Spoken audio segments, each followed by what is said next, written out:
O'Hay. O'Hay gets back in the action.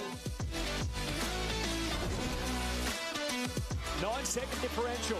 Purcell drives, she's got it! Bricky Sykes now, long range, gets the lucky roll! The final round of the WNBL's regular season draws to a close with a Sunday afternoon doubleheader, and it tips off in the Harbour City as two teams on the rise will fight to finish their season on a winning note. The Sydney Uni Flames lost 11 of their first 12 this season as they struggled to bed down a consistent lineup, but the back end of their campaign has shown great promise, the Flames winning 3 of their last 4. While the Bendigo Spirit have also turned their season around. They lost 7 of 8 before finding their groove to win 5 of their last 7, and now they meet to try and carve out one more W for the season. Good afternoon, welcome to Sunday afternoon WNBL. Jason Bennett alongside coaching legend Laurie Chiswick, and full credit to both these teams, the Flames and the Spirit, Laurie. They both could have chucked in the towel midway through the season and said, hey, this just isn't working for us. They've found a way to persist through adversity and really salvage something and set themselves up for the future. You're absolutely right, Jason, and they have. The second half of the season has been really strong for both of them. And you talk about Bendigo winning their last 3 out of 4, and one of those were against the red-hot informed team, the Melbourne Boomers. And for Sydney, well, they went over to Perth undermanned, and the upset of the season when they beat Perth. So they've had really good preparation, even though it's the end and they're not going to be able to make the finals. So let's check out the league ladder in more detail as we enter the final afternoon of the home and away season. The top 4 teams head to the semi-finals. The minor premiership will be decided later this afternoon in the second game of our doubleheader. If Perth can roll the Townsville Fire, they'll claim top spot. If they lose, they'll drop to second behind the Boomers. And if we look at that bottom half of the ladder, well, Sydney, unfortunately for them, they can't get off the bottom of the ladder with Southside having that brilliant win against Adelaide last night. But they'll still be trying to end the season on a positive note. And Bendigo, they have been coveting that 5th spot, the best of the lower part of the ladder. And if they win, the destiny's in their hands. They will finish 5th. Well, the Flames and the Spirit met just 8 days ago in Bendigo in a tight encounter. Scores level at the final change before the Flames found a way to grind out a 5-point win. Keely Froling with a game-high 18 points. Annalie Maley, 14 points, 16 rebounds. The Spirit have had 8 days off since that hit out to rest up and prepare for this return bout, Laurie. The Flames hosted Perth on Wednesday night, falling to the league leaders by 12 points. Well, there's lots of things about that. You know, I think this is going to be a really fiery game. It was close. Both teams want to end on a positive note. Regardless of where they sit on the ladder, they want to be focused. They want to come out ready to play. Be tough, go at it hard. And so I think we're going to see a really highly contested game. So Sydney, we mentioned earlier, took a bit of time to consolidate that consistent lineup. They had a series of imports come and go. They lost Lauren Mansfield to a calf, but Shane Heal and his team have found a way to battle through. Well, they have with the likes of Keely Froling. She's had an incredible second half to the season, and last time they played 16 points, 8 rebounds. Purcell also leads the league in steals, so you know, that's a pretty good starting lineup. We see that Morgan Yeager has gone in there in the absence of Funda Nagasoglu, who we know is getting surgery on her nose. So we wish all the best to her and what she brings to the team. They'll be missed, but they'll find a way to compensate. And for Bendigo, well, gosh, they need to play with energy and aggression that they've played all year. That's the sort of game they play, a real upbeat style. And you know what I'd like to see with Funda gone, maybe putting a bit of pressure on their younger guards in Yeager and Diebel and see if they can come up with something. But they need to look to run, obviously with Annalie Maley in there, and their offensive rebounds, that's a key for them, and they'll want that to continue into this afternoon's game. So no Ellie Wilson, she's got that knee injury. No Jenny Rintala, she rolled her ankle at training on Tuesday. We're expecting another physical, low-scoring grind between these two teams, for which today is essentially their grand final. Chance to finish on a high note. It is. You always want to finish on a win if you can, and carry that into the off season and think about that. But have a look at those uniforms for the Sydney Flames. Their Indigenous uniforms. Again, we've just said this over and over in the last few weeks, and the Spirit in their uniforms, how great they look and how wonderful it is to celebrate Indigenous rounds. Be happy to see those as the regular uniforms. Absolutely. I've said the same thing before. I like the logo as well, that WNBL logo, the Indigenous one. That could be the logo. It's part one of our Sunday afternoon WNBL doubleheader. Two teams looking to finish on a high. We start with Sydney and Bendigo at Brydens Stadium in the Harbour City. And Tessa Levy is going to have to control the tempo for that Bendigo Spirit team. First shot put up by Garrick won't go. Here's Purcell. As you mentioned, Laurie having a career season. Froling. Heel and Garrick's going to be a real battle to watch. Went at it hard last week, and Garrick just flips it away here. It's going to be some real intensity between these two teams.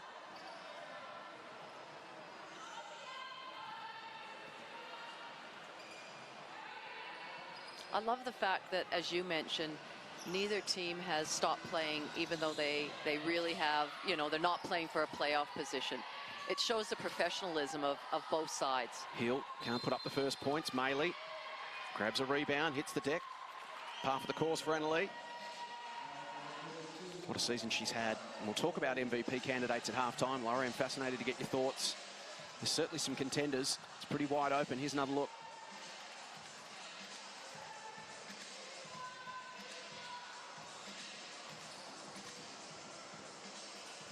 Annalee Maley having a super year. 20 points, 16 rebounds, 3 assists a game. Levy. Maley to Gouldy, who's in the starting lineup. Works it to Maley. Takes on Rowe. Basket waved away. Great defense by Kiera Rowe, just cutting off that baseline, giving her very little room to move, and consequently got called with an offensive charge.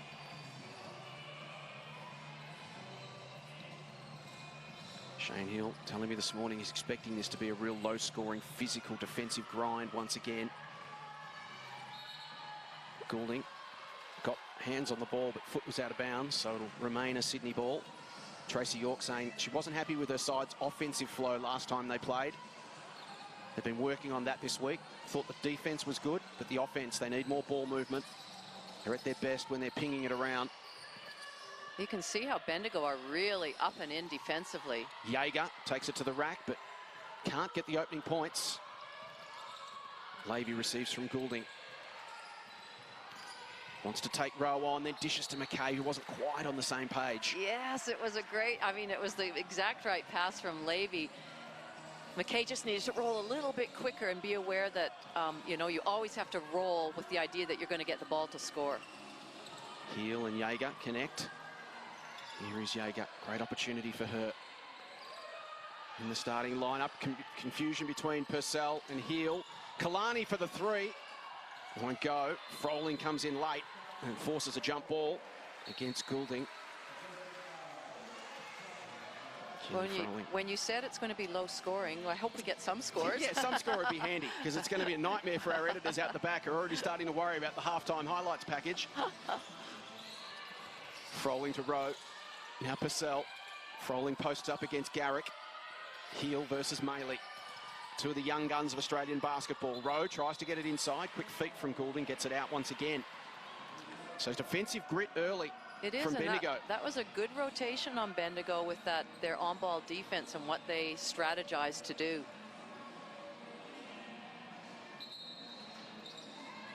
Jaeger, the inbound. Froling thought about pulling the trigger from long range. Off to Jaeger. Now Heel. Flips it to the corner. Opening points. No, sir. It was the right pass for Shyla to make, because she drew those both defenders and knew that Keeley was in the corner ready to shoot the ball. So Sydney just have to be patient here. They're going through their offensive sets. Bendigo are locking them down. Just need to stick to the process. 4 seconds on the shot clock.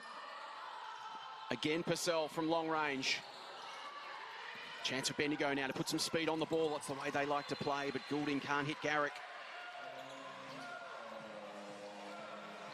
Defence is on top early. Dare I say it, a few nerves almost. Yeah, Laurie, it feels like. interesting. They're both, you know, as we said, they're both kind of built this up to be like a bit of a grand final for themselves. Well, it feels like they're playing like there's a lot on the line as far as maybe playoffs go, but I think that's fabulous. I think that's great to see that. Great offensive board there from Kira Rowe. She draws the foul.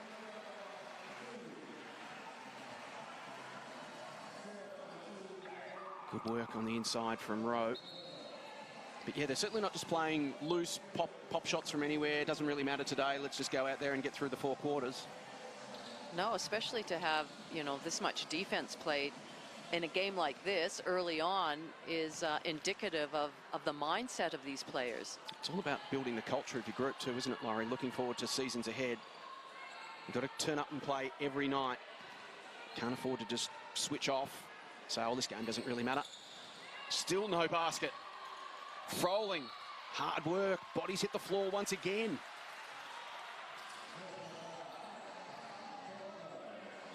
Well, if we finish at 0-0, we'll talk you through what happens in extra time. In that instance there, Annalee just didn't quite, she got the block out, but didn't actually make contact and push Keely Froling a little bit further away from the basket. And Keely was able to come up with a great rebound. 69% free throw shooter this season, Keely Froling.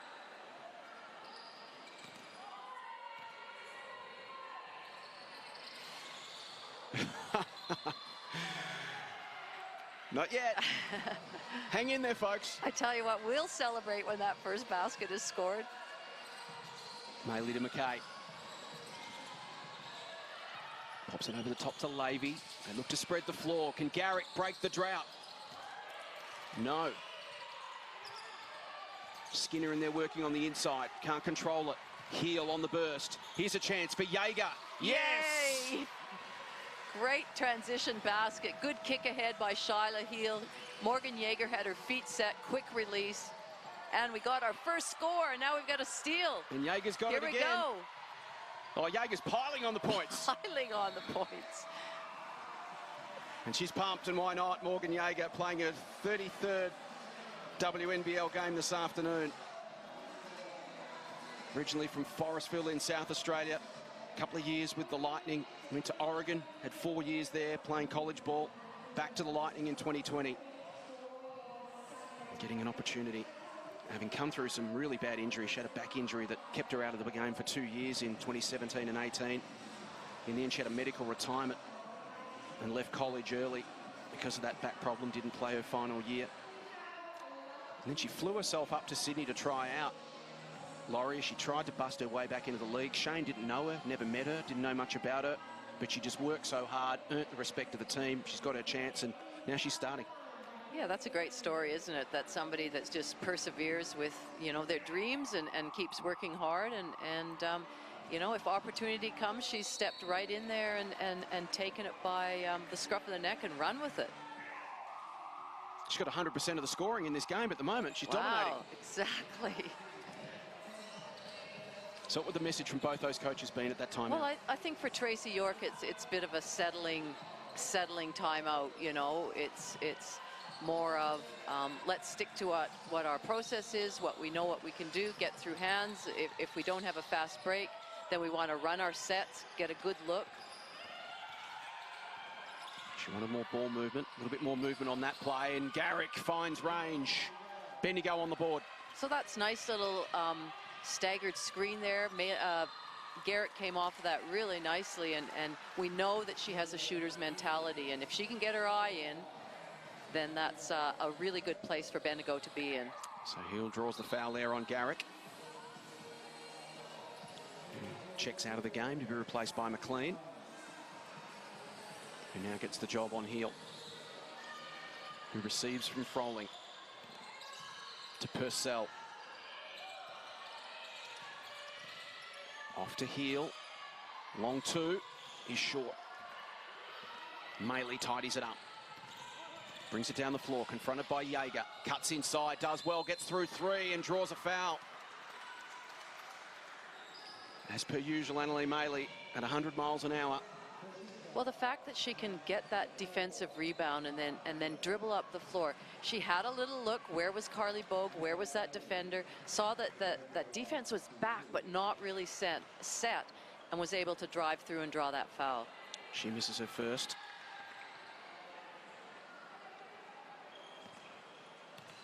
shooting 80% from the free throw line this year. Makes her second. It's a 1-point game.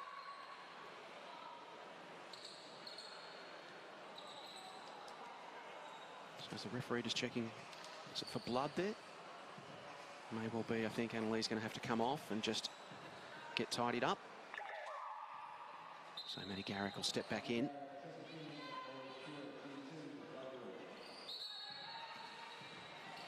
Throwing the inbound. Heel. Now Jaeger. Through Froling again to Purcell, out to Heel. They throw it around. Great closeout from Carly Bogue. Got the hand on the row shot, and Levy cleans it up. Carly in her 100th game. Great start for her. Garrick, long range three. Beautiful from Skinner. Wow, that's her first shot from the game, and looked really nice off the hand. Rowe confronted by Garrick. Froling now Heel to respond.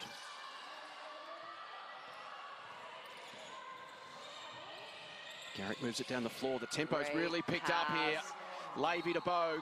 Great pass by Tessa Levy into Carly Bogue, who did the work early, got position right under the point of the rim, and Levy just caught her out of the corner of her eye. Kick ahead by Maddie Garrick. You can look at Levy. Great bullet pass, just straight into her hands. Nice finish. Nice adjustments out of that last time out too for Bendigo. Their last few offensive sets have looked a lot more fluent, a lot more movement. And that's where they're at their best, when they get a rebound and push the ball up the floor. Test the defense in that first 8 seconds of the shot clock, see what they're able to get. And if not, then bring it back out and go into their offensive actions or their offensive sets. So now it's up to the Flames to respond. Message from Shane Hill at this timeout.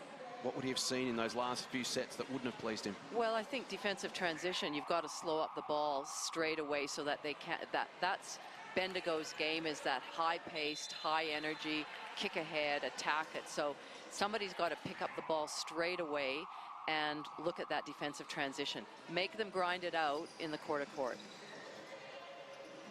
So Bendigo by 4 as we approach the midway point of this second term. Annalie Maley back in the game. As you can see, just a little bit of bandage around that bleeding right leg. And Maria Blazajewski's into the game, as is Katie Diebel, one of their young development players who's been a real positive this season. Hasn't she, the second half of the season, just when she's been presented with opportunities, with when Lauren Mansfield went down and Shyla was away with the Opals and then had an injury, you know, she's really stepped up. Signed with Wake Forest, so she's off to college in North Carolina. A fumble there from Maley.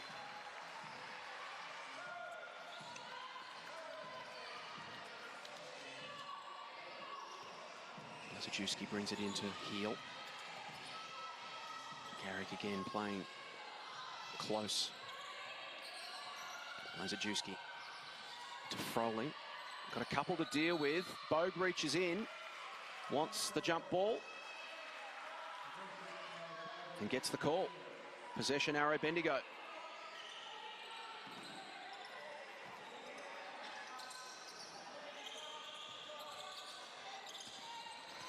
Spirit lead by 4. We hit the midway point of the opening term. Skinner liked the first one. That one was short. Froling off to Heel. Feeds it through. Blazajewski back to Heel. Back to Maria from long range, and she drains the 3. 1-point game. Right back in it. That's a really solid play phase by Sydney. Maley. Can't get it to go. It was a tough shot. Froling in there scrapping. Bogue on the bottom of that. Another jump ball. That'll be a Sydney ball. And Maria Blazajewski is coming off the bench and had an impact straight away. The veteran turned 31 last Friday, originally from Beulah in Michigan. Just a veteran pro. She's played all over the world: Czech Republic, Germany, Luxembourg, Puerto Rico, Portugal. To be able to bring that sort of experience, and just a seasoned pro, Laurie, who just knows her body, knows this, how to get prepared. Joined Sydney mid-season. She's a strength and conditioning coach, so she's always in great condition herself. Nice to be able to bring that sort of talent into your lineup. Absolutely, and also just, you know, the experience, as you mentioned, that she has when you've got a particularly young lineup, and you know, just brings that calmness to a group. Diebel won't drop. Levy again with speed off to Bogue. Carly's had a good start to this one in her 100th game. Hasn't she? She's sprinting the floor, and Levy's finding her. If she's going to do the work, let's reward her. Heel against Bogue. She'll take her on for speed and then kick it out to Froling, who takes on Garrick for size, drives to the hoop. Bogue got her hands on it again and frustrated. Foul called. I think she might have thought she got it clean.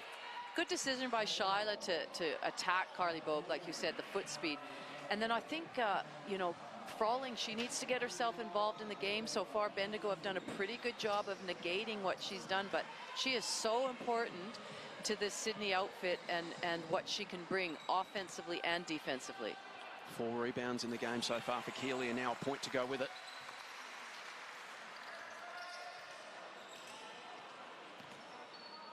Another of the huge positives for Sydney this year. Makes both. Once again, we're back to a 1-point game.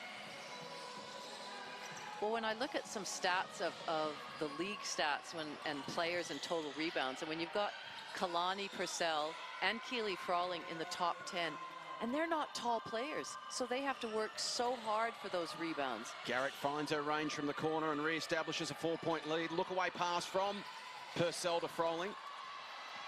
Shot won't go. Goulding on the break. Heel does well to just get in her way and hold her up slightly. Bogue, the inside pass. Goulding couldn't hang on.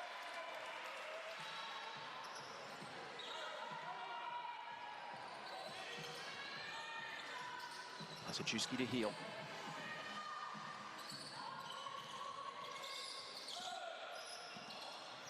Purcell. Take a look at that turnover stat, 7-1 against the Spirit. Blazajewski, nice moves on the inside. Can't get the shot to go, though. And now it's Goulding. To the stripe. Hits the 2.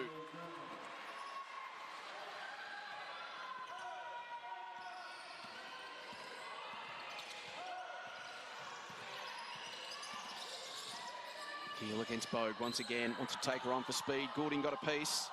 Dived in. No whistle. Froling. Purcell against her Kiwi teammate. Pops over the top and adds 2.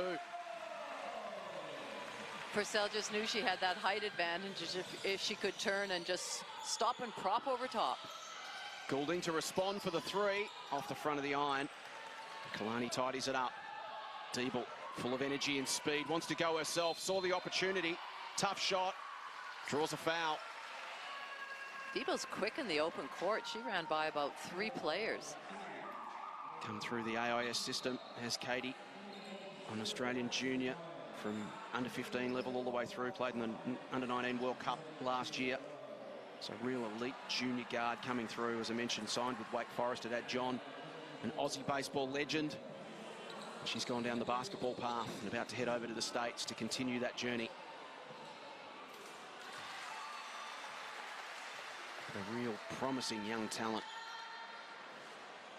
for Australian basketball, and what great experience she's getting here at a senior level before heading off to college. Makes both.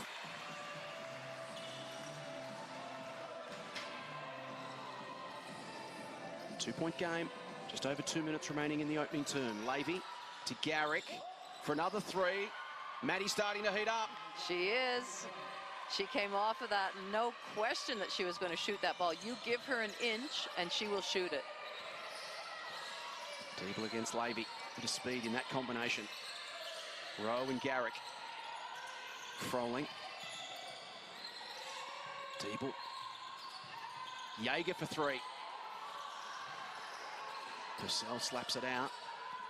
But Levy on the end of it. Feeds it through. Low percentage pass to Maley. It was going to be a tough one. And turnovers early have been an issue for Bendigo. They're up to 9 now. Being really aggressive, taking it on the inside. Yeah, that's certainly going to mount up if they continue at that pace. Froling misses the layup. Again, they look to push the floor. Maley Two in front of her. Swings it left. McLean sets up in the corner. Maley looks to post up. Lavey kicks it out. Bogue for three. Deeble versus Lavey. Drives into McLean. Off to Purcell. Now to Rowe, and she makes the three. Sydney hanging around. It's a two-point game. Final minute opening term. Neither team are well known for their three-point shooting. In fact, both of them are just below 30% for the season. But they're certainly having a good look today and nailing some. Well, we started off without a basket from either team for the first 3 minutes. They've still managed to get it to 19-17. Following off to Deeble, who's really injected some energy and speed into this for Sydney. 4-second differential between shot and game clock. Maley draws a foul. And Shyla Heal prepares to check back in. Just had Rowe on the move.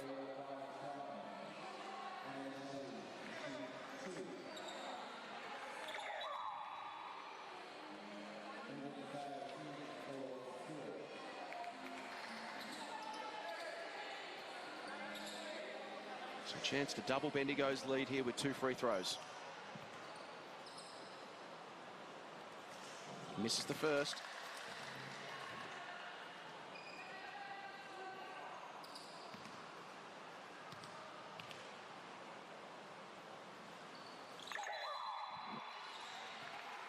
It's a 3-point game. Lee sits down for a rest.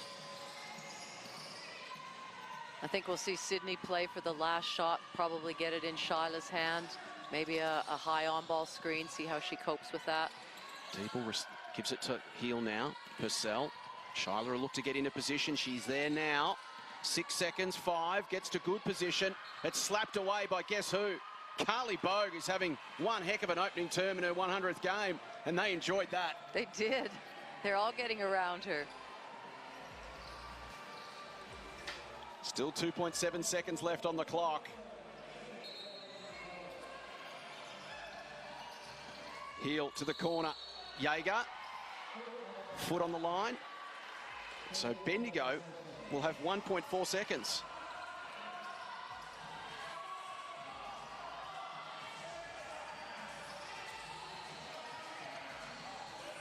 Catch and shoot. McLean. Not bad. Not bad at all. Not quite. In the quarter time, it's Bendigo 20. The Flames 17.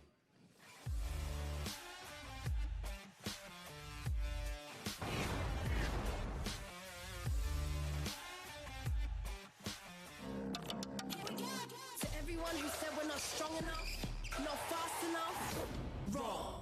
We're crossover queens, scoring buckets, taking names and hitting no-look threes. We fight for every ball. Until we dunk, hell yeah.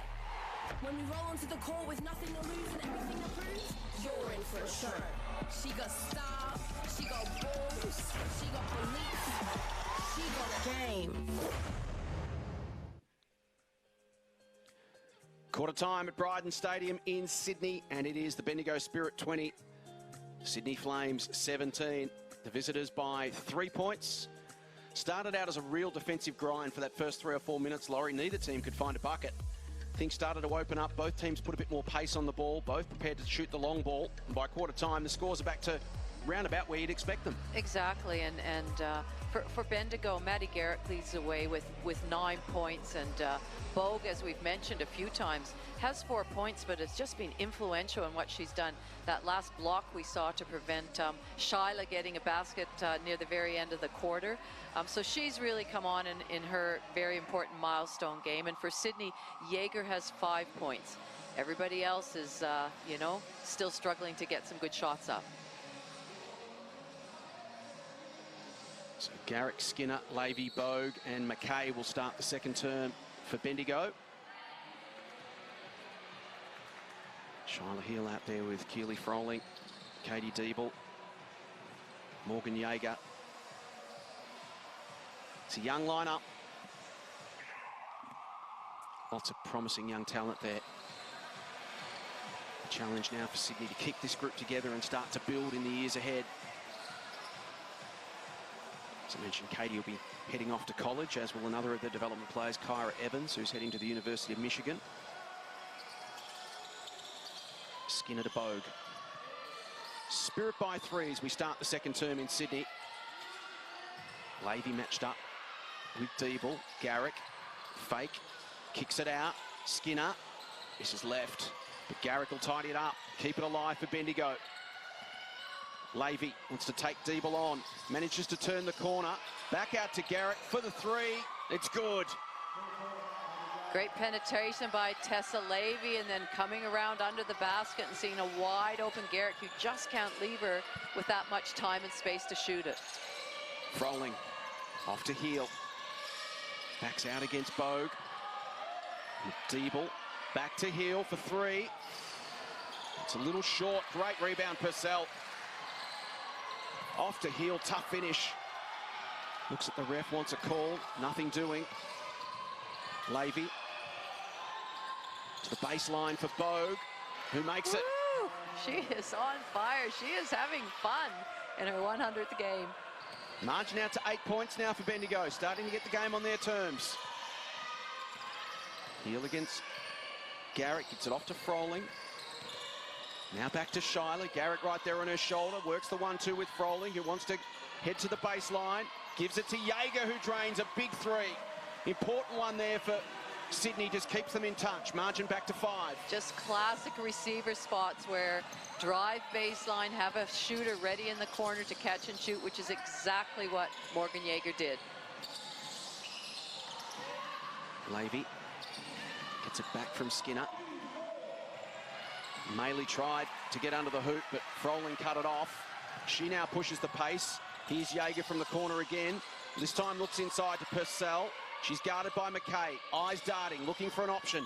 Finds one. It's Deeble from long range. Purcell will keep it alive for Sydney. Heel calls for it at the top of the arc. Kalani goes herself, but won't drop. Froling in there scrapping. She goes to ground, and Kalani gets a third. Off to Jaeger. Now she's got some space. It's short. And in the end, Bendigo escape through McKay. Needs some support. It's Levy. Back to McKay. Skinner to McKay. Bogue in some space for three. Carly having a party. Isn't she ever? And her teammates are loving it. Well, she's averaging 5 points a game. She's already up to 9 in this one.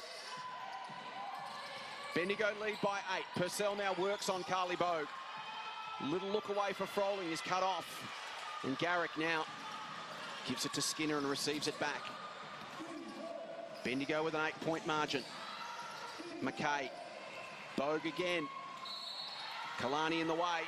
Draws a foul. She's frustrated. I would just keep going to Bogue. You know, she's mixing it up between taking perimeter shots. That was a nice drive to the basket. Kalani looking at the other ref saying, well, she didn't call it and she was just right there in front of it.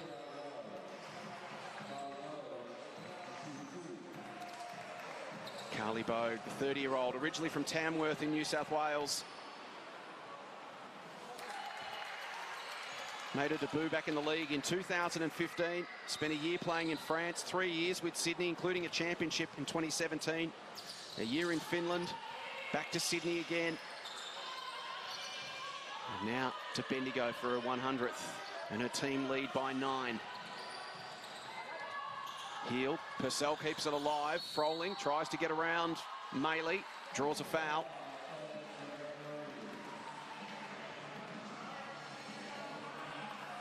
It's Bendigo coach Tracy York. She would be really pleased with the way her season's gone. I mean, you know, they had Leilani Mitchell in there as a huge gun recruit, and we know she only played a handful of games early on as she was pregnant. So she's done a really good job of creating this culture and this enthusiasm and just this hard, enthusiastic, energetic style of basketball that Bendigo have been playing. And they didn't have the money in the budget to go out and get another marquee player, so they pretty much had to make do with what they could get. what they had, rather. And I think signing Alex Wilson was a really, as soon as they realized that, you know, Leilani wasn't going to be there to sign her. And Rowe from downtown. Absolutely, Kiara Rowe. She can shoot that shot, and she's, you know, she just hasn't been consistent with it all year. So Maley, it's a 6-point game once again. Sydney continuing to just hang in there. Every time the margin starts to sneak out, the Flames have responded. McKay to Garrick. Screen from Goulding. Garrick gets to a spot she likes. That won't drop. Maley just rises in the midst of the pack once again. Whistle's gone.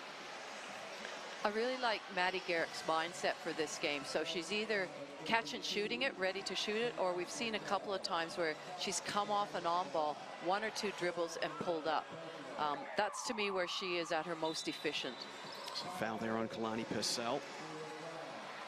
Look at those offensive boards. 10-3 in favour of the Flames. Normally an area that the Spirit dominate due to Annalee Maley. Maybe the inbound. There's the option. It is Maley. Thinks about the 3, then wants to take Rowe on herself and draws a foul. Kira nonplussed with the call.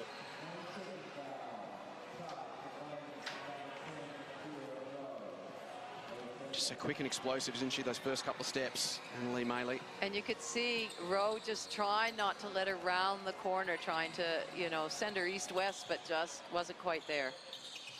Goulding to Levy. There's Heel for company. Now back to Mary. Sets up for 2. Tapped out cleverly by McKay. Levy. Goulding a slight fumble, so she'll go inboard herself to McKay, who lays it in for 2. Really good body work by McKay. She didn't give up on her seal. She kept pushing to get position further under the basket, which gave her a very easy 2-point finish. First points of the game for Megan, averaging 11 a game this season. Rowe barks instructions to Jaeger. Heel against Maley. Thinks about getting it inside to Froling. Goes back to Jaeger. Will go herself. That's a really classy finish. Morgan Jaeger. Fast break ball. Won't drop for McKay. And Kyra Evans is into the game for Sydney. Off to Jaeger. Froling on the baseline. Can't quite get into position, but draws a foul. Really got bailed out there. Levy did a pretty good job of cutting off the baseline, and then McKay came in to help so that she couldn't spin. Just got called for reaching in, I guess. Maybe a bit of a body foul. So Keely Froling. 5 rebounds, 3 points, 2 assists in this game. Keely Froling never stops working. It doesn't matter what the score is, what her team's doing.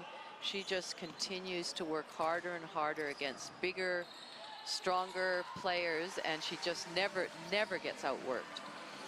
So once again, Sydney able to reduce the margin back to 4. These two sides have shown enormous grit in the back end of the season. Goulding adds 2 more. They've both just had that happy knack of being able to hang in games, stick around, make life difficult for the opposition, and then maybe get a surge late. Evans, heel, finds Froling on the inside, double teamed on D, and still manages to find the bucket. Great finish by Keely Froling.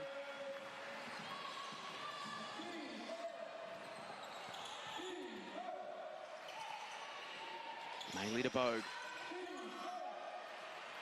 McLean to Garrick. Bogue will try to lay a screen. She goes to the right herself. Found a pathway through. Draws the foul.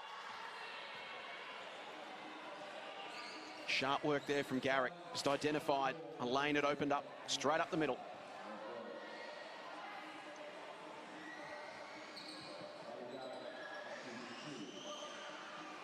.77% free throw shooter this year, 27 of 35, Maddie Garrick.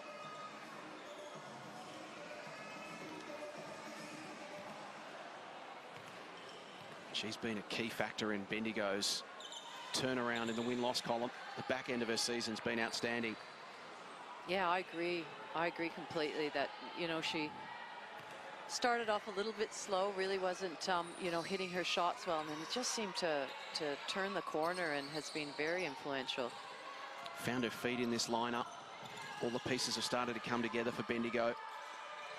A comfort in playing with each other. Heel did really well. Evans, Jaeger, sizzles a pass, a little bit too much on it for Froling. And now McLean back the other way to Maley. Gets to the arc, puts up a shot. It's short. Froling pulls in the board. Waves heel away. Now hands it off. Jaeger. Rowe almost loses the handle. Pressure comes from Goulding. Heel against Maley. Tough shot, slapped away by Evans. Bendigo ball.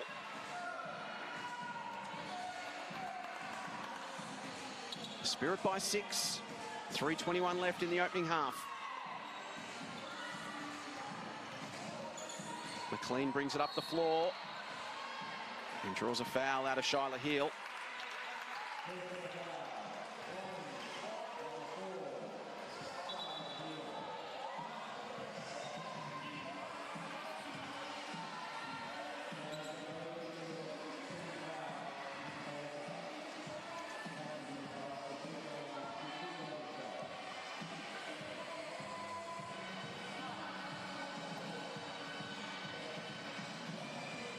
It's interesting looking at the coaches, and I always think, okay, what's going through their minds? What are they thinking about right now? I feel like, to me, Bendigo should be much further ahead, but Sydney have just sort of hung in there, and you know, 7-point game. That's as long as they can make sure they really, you know, have some good stops in these last 3 minutes. We're in the bonus, so McLean shoots and makes 2.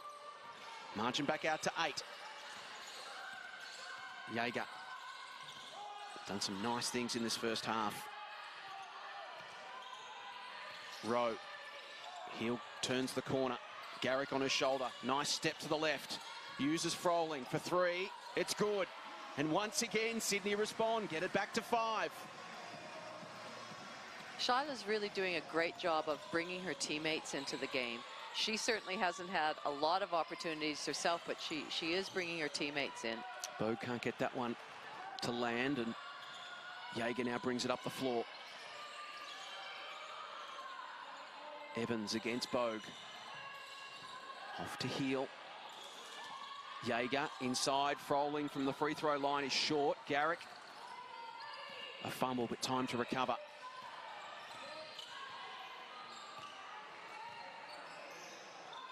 Bogue. Goulding cut, but was covered. Maley for 3. Chance here, once again, for Sydney to close a little closer this time. Heel goes herself. Won't go. Now McLean. Garrick. Not guarded and punished. So Bendigo managing to keep Sydney at arm's length. Margin back out to 8 points. It's been fluctuating between 8 and 5 for most of this second quarter. They led by 3 at the first change. Animated Bendigo bench.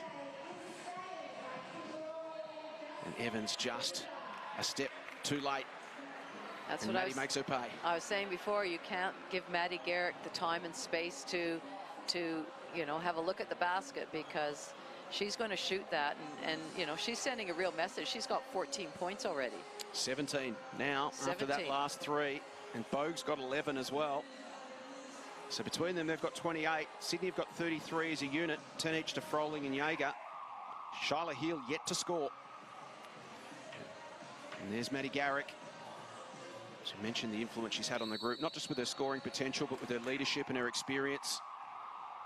Looks really happy and settled in this Spirit lineup. Well, and that's what moving clubs can sometimes do to you. You know, I think she had a very good career with the Melbourne Boomers, but you know, both her and Annalie Maley have just flourished under Tracy York and the environment that she's created. So Maddie coming home, she spent 4 years at the Spirit, won a couple of championships in 13 and 14, then 6 years at the Boomers, and now back to the Spirit in 2021-22. And with under 2 minutes left in the opening half, it's Bendigo by 8 points. Can Sydney close again? Diebel back into the action, off to Froling. Wants to take on Levy, has her covered for size. But Levy grabs the rebound. She's got Garrick left, uses her now. Maley posts up against Jaeger. Maddie to the baseline. Not quite. Bogue looks to slap it out of Froling's hands. Diebel up the floor, runs into Garrick, draws a foul.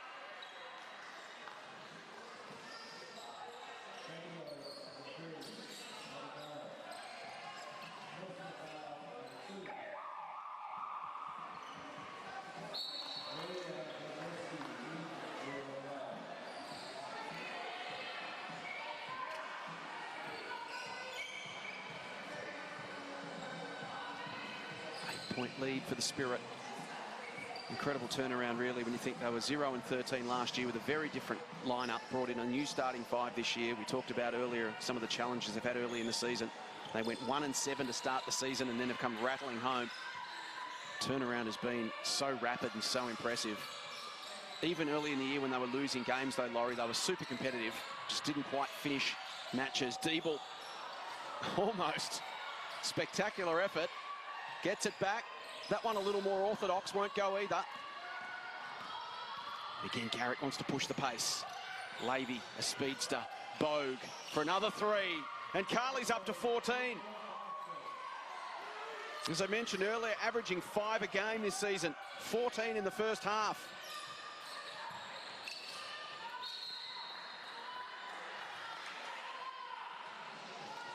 And margin sneaks out to 11.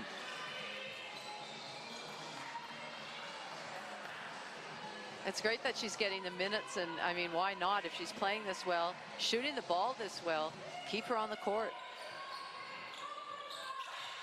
Masachewski, Froling, Bogue overcommits. Keeley with the easy 2. Again, Garrett wants to push the pace. He's got Levy way left. Will go herself and find another 2. Great first half from Maddie Garrick. All fired up this afternoon. Jaeger, high 3. And then a bit of banter with Maddie. Yeah. Pretty sure that was friendly banter. Looked to be. Impressive response from Morgan Jaeger. She's up to 10 points.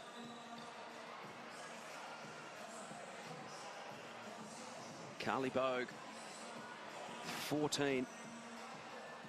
She's gone 2 for 4 from the 3-point arc as we hit the halftime break. And Bendigo hold an 8-point lead. It's Bendigo 46, Sydney 38. The Spirit on the road by 8 points at the half. As we take a look at some of the highlights. Game took a little while to get going early. No points at all for the first 3 or 4 minutes. And then both teams started to find a little bit of offensive mojo.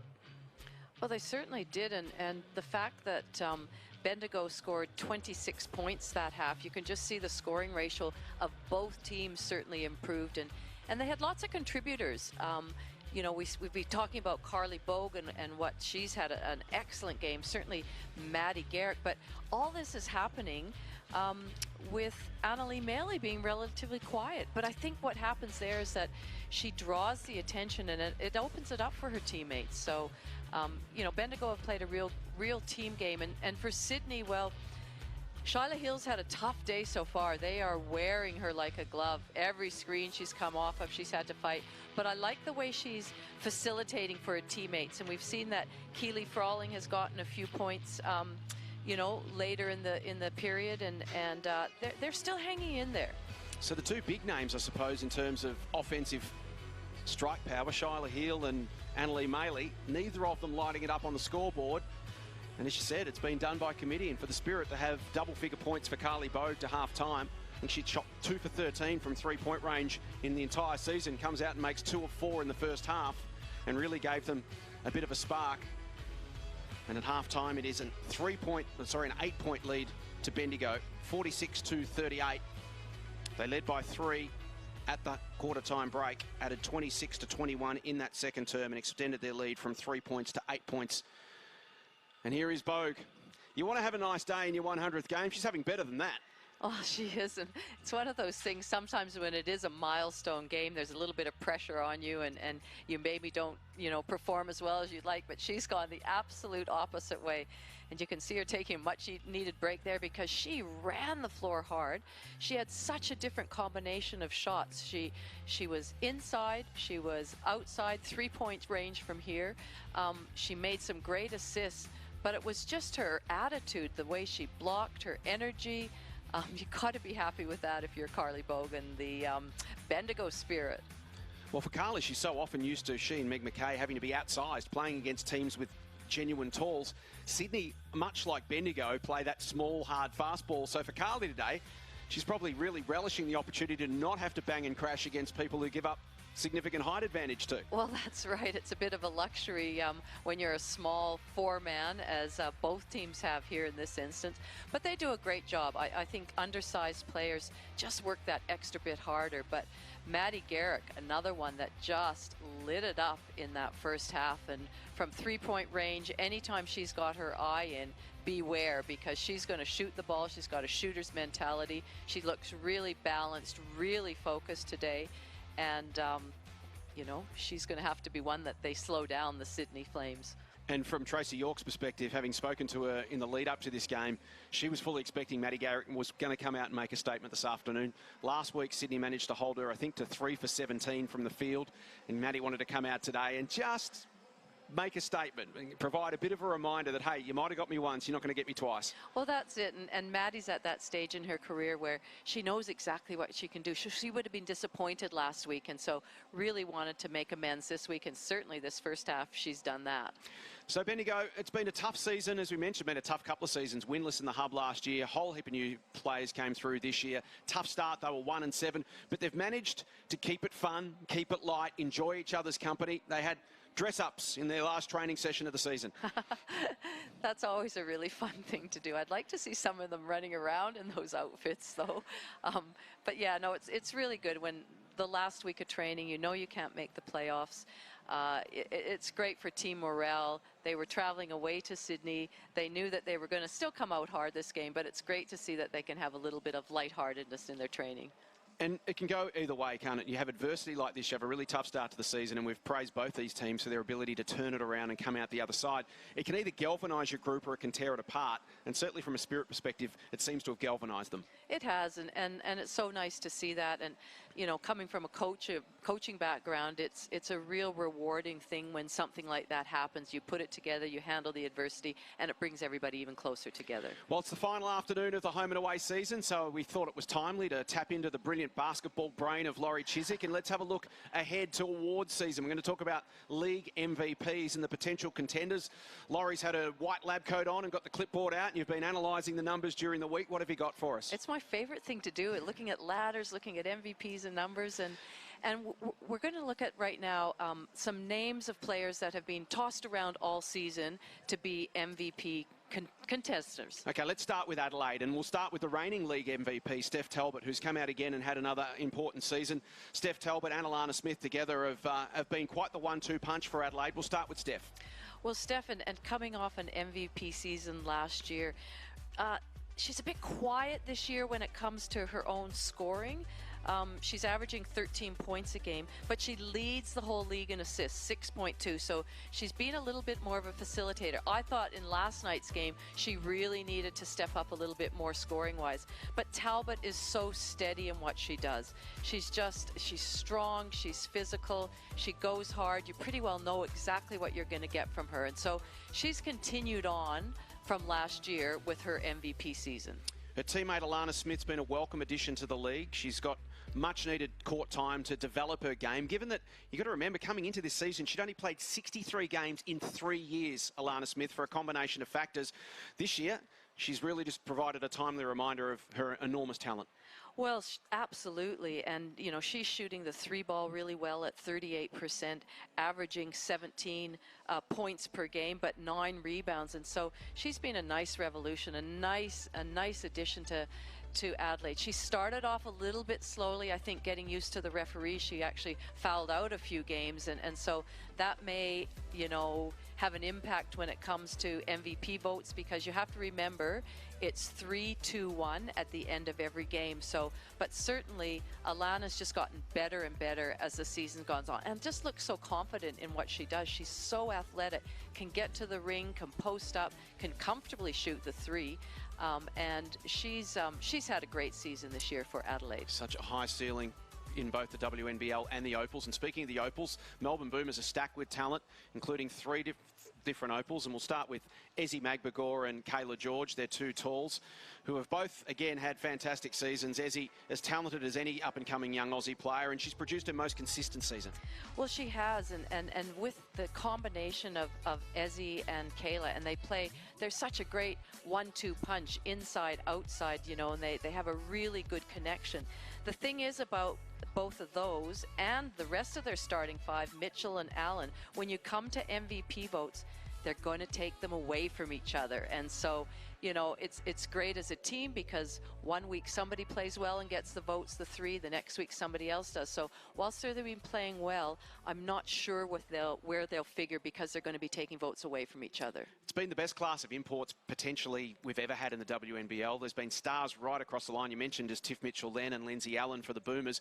While Perth have had a couple of handy ones as well, of course. Marina Mabry's led the league in scoring average for most of the season.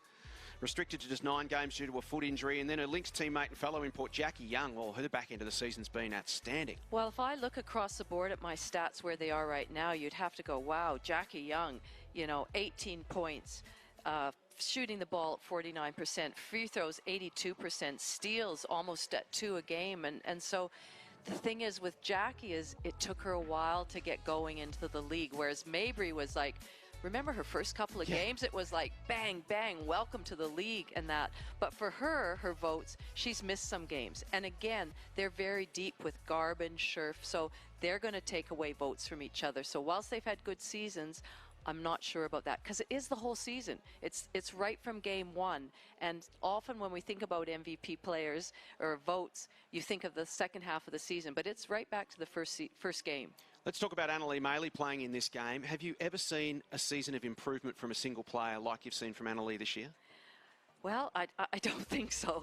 You know, certainly her numbers are reflective in her consistency. So, you know, to have somebody that is leading in points at 2020, leading rebounds as well, she's just consistently over the course of the season gotten double-doubles. You just come to expect it. And then, you know, every once in a while she'll just have the 30-point game or that. So, yeah, she's been so consistent at both ends of the court, and I think, you know, she would have to be right up there in the MVP contention. But such an improvement from last year, unbelievable. And the year before, she was averaging 2 points a game 2 seasons ago coming off the bench for Southside, 8 points a game last year coming off the bench at the Flames, and then, as you said, 20 points and 16 rebounds a game this year. It's been unbelievable to watch and a lot of fun too. And to have a player, Jason, that is on top for both scoring and rebounding. Often it's a big that's, you know, your scorer, and it's not often that happens. And not only defensive rebounds, but we know what an offensive rebounding machine that Annalee is. And to round out your contenders, we spoke about the imports, and as athletic and exciting and fascinating to watch as any is Britt Sykes, who has been really fun to watch at Canberra this season. And, you know, averaging 17 points, 5 rebounds, 5 assists a game. She can just do things that few other players can do. Well, the thing about her is that she is very much a two-way player, both ends of the court. We were so impressed with her athleticism and the way she can get to the basket and finish so strongly. And she runs hard and she creates. You know, she's right up there in assists as well, 5.1. But she leads the league in steals, just getting her hands to that, being really active in what she does. you know, that certainly has to put her in some sort of MVP contention as well. So, you know, it's we can sit here and you know, just judge by stats and what we've seen as we've been commentating, but it's really up to the coaches each and every game for the whole year. Where would your vote go? Well, I think right now at this stage, I can't look past Maley.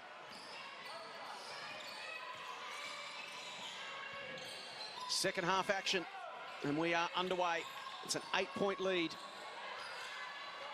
In fact, it's a 10-point lead to Bendigo now, 48-38.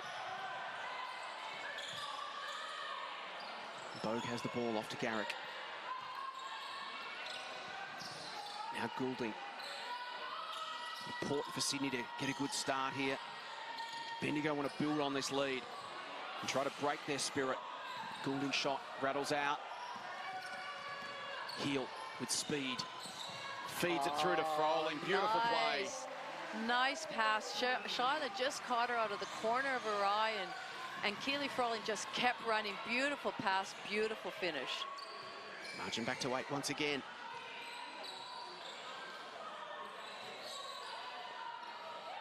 Bogue to Garrick. Gets there in the end. So does the defence.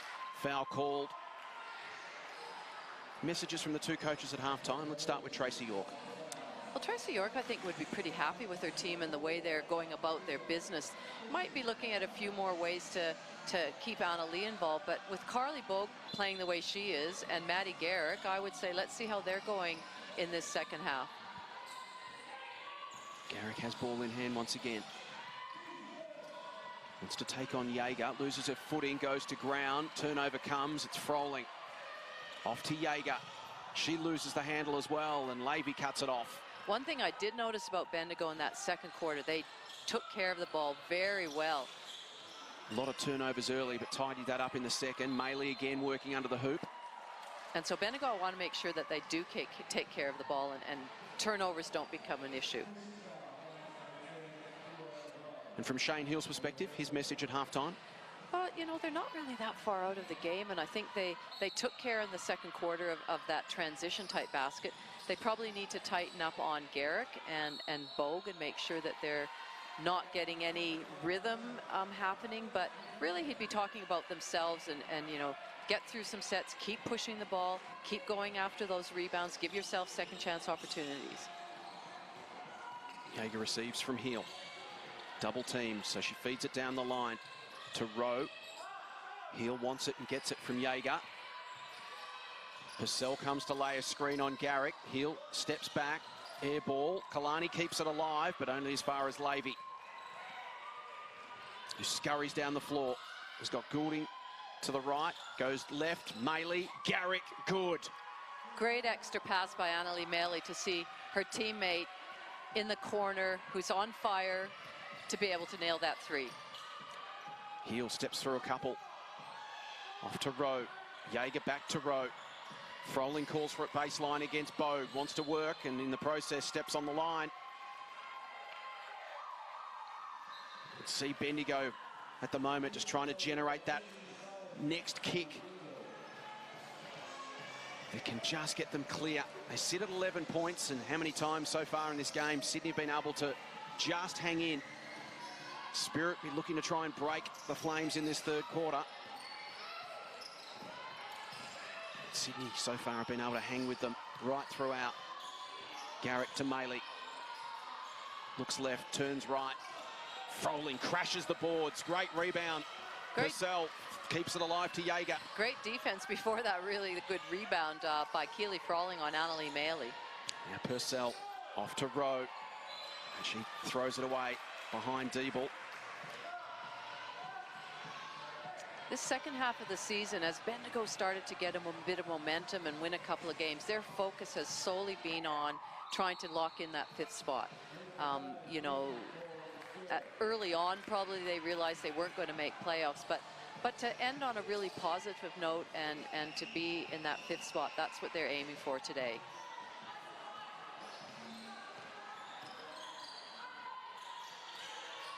Levy to Maley, now Garrick. Maddie with 22 points. Maley from the free throw line. Bit heavy. Diebel to Jaeger. Levy locks in on defense. Froling versus Maley. Now Rowe for three. Maley hunts that board down. Just a fifth so far of the game. Levy can't get it to drop, and now Goulding. And Garrick will set it up. Screen from McKay. Garrick gets to the three-point line and drills another one. She's up to 25 points, Maddie Garrick. And Bendigo lead by 14.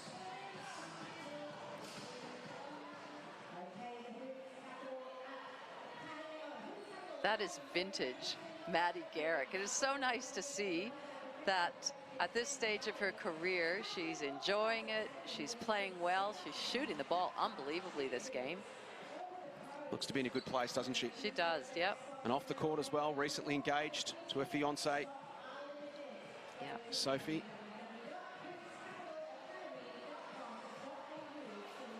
Shane Hill lays down the law. You know, this young Sydney side, they've early on even they've always been, most of their games have been pretty competitive, and I feel like some of their losses have come just due to inexperience. You know, in a close game, knowing exactly what to do, how to take care of the ball, which shots to take, how to defend, and so. You know, there's while they're sitting on the bottom of the ladder, there's still lots of positives to take from the season for them. Well, that's arguably been the most impressive thing, isn't it, about both these teams, Flames and Spirit. Firstly, one, the mental fortitude to just hang in and keep fighting and keep working. But you have to, you're right, when you've been losing for a long time, you've got to find a way to win. You've got to learn how to win, and both these teams have managed to do that. Yeah, exactly. To win those close games, so you get in a close game and you can be confident that, you know, you can still get over the line. So Carly Bogue on the physio bench. We'll keep an eye on her. She's had such a great game in her 100th. As Diebel goes straight up the middle, but can't make the finish. Do you think they're massaging her arm because it's so sore from shooting? Here's Levy. And Lee can't keep it alive. Let's hope it's nothing serious for Carly. I'd love to see her finish her 100th game out there in style. It's been such a long road to get there. Jaeger, double teamed. That frees up Diebel. Manages to get Levy off her feet. Froling calls for Jaeger to come at her. Doesn't use her now. Goes Diebel. Purcell against Goulding.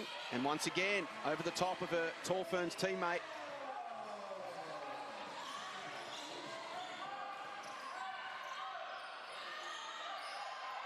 Levy to Maley, who's looking for Goulding inside. Now to McKay, who does find Goulding inside.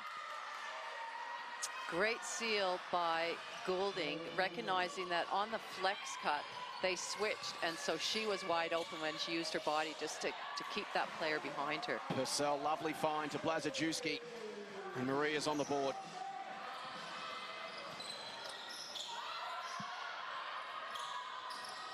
Maley, McKay, Garrick. Quick response from Bendigo. Diebel the 1-2 with Blazajewski. Froling from the corner, and suddenly the tempo of this game has risen. It is. Great ball movement by both teams. Margin at 11. Past the midway point of the third term. Maley to Levy, guarded by Jaeger. Goulding. Wrong foot's Diebel twice. Doesn't pull the trigger. Inside ball from Levy. Basket waved away. 3 in the key.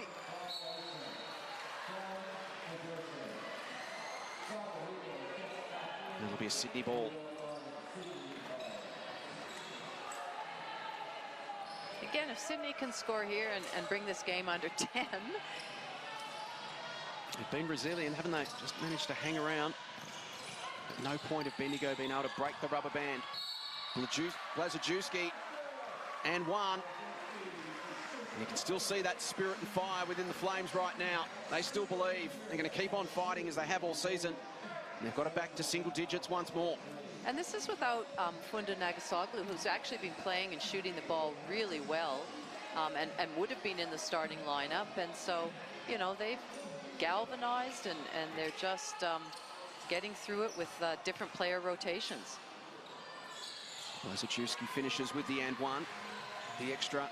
It's an 8-point game. Mainly to Levy.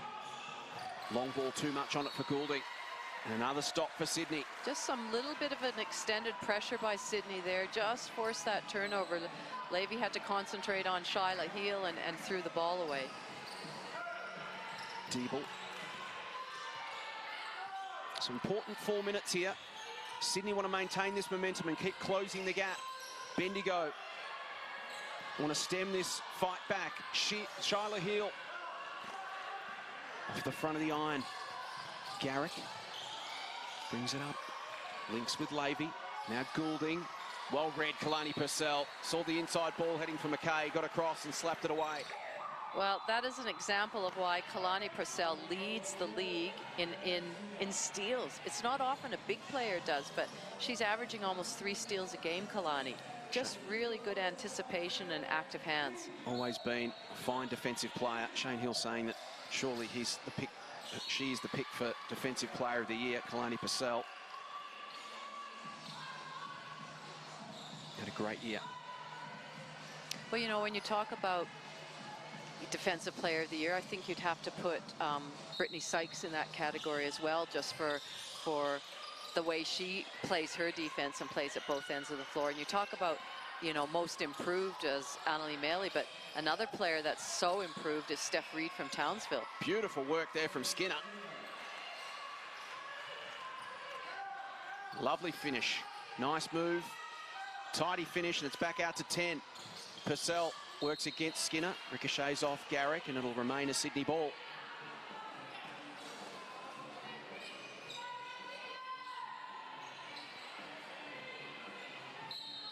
Very even this quarter.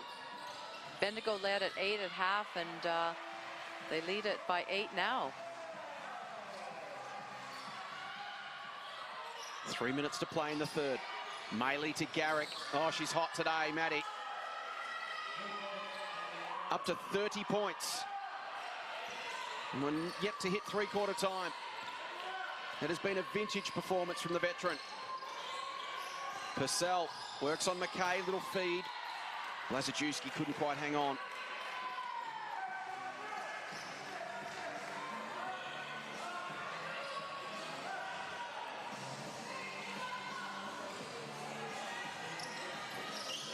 Almost a turnover. Maley manages to haul it back in.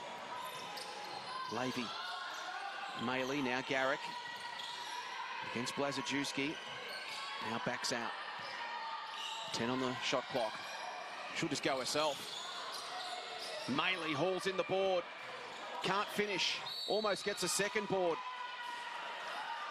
And earns the foul. Kalani Purcell can't believe it. Here's another look.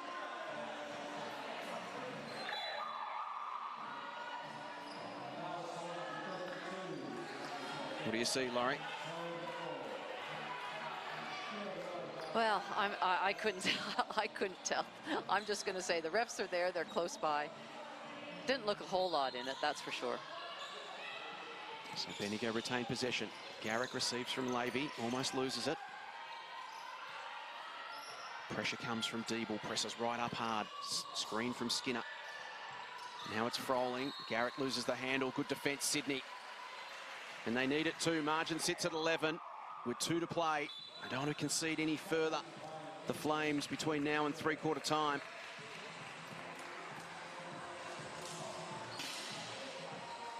It has been one area of the game that's probably frustrated Tracy York a little. It has been the turnovers today, 14-9 against the Spirit.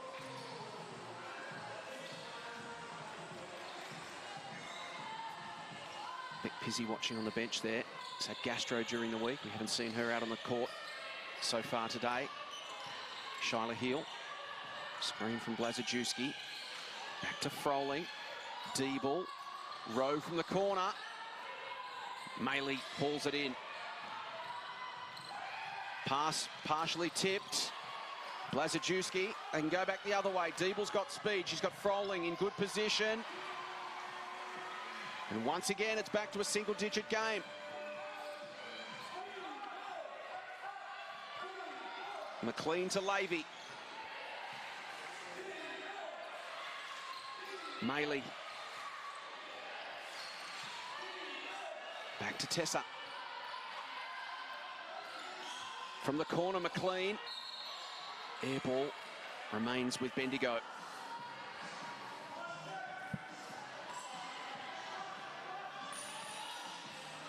Just over a minute remaining in the third. Can Sydney close, or Bendigo extend it back out to double digits? Levy pops it inside to McKay, now to McLean. Waved away. Offensive foul. Yeah, I think she just came off of that screen, didn't quite have her feet set, and was called for the travel. Travel it was. Diebel to McLean. The youngsters go at it in the middle of court. Rowe against Skinner. His heel.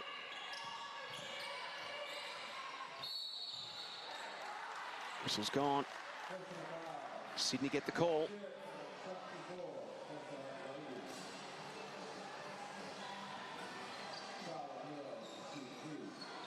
And Shyla will go to shoot 2. Shyla's 0 from 11 right now, but has 5 assists. So as I mentioned earlier, she's looking to try and get her teammates involved, but you know, they really need her to light up a little bit as well.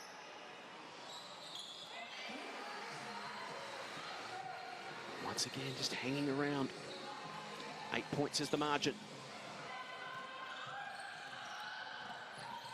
Maley turns it over. Sydney surging late.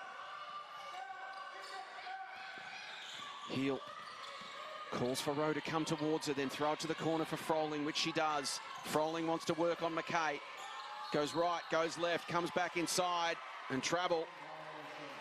Good D from Bendigo at an important time. Sydney trying to surge late in the third term. Bendigo trying to hold them. And right in front of the Spirit bench, Megan McKay gets the call. And Bendigo now with a 4-second differential. And set up for one last shot in the third term. Skinner. Levy. Down to 5. Works on Diebel. Tough shot. Draws the foul. That's a bit of a veteran drive from Tessa Levy on Katie Diebel, just keeping, you know, persevering, going after her. Wasn't bad defense.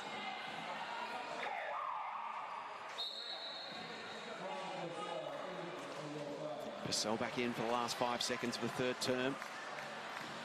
Blazajewski takes a seat. Important couple of free throws here for Tessa Levy. Gets it back out to double figures.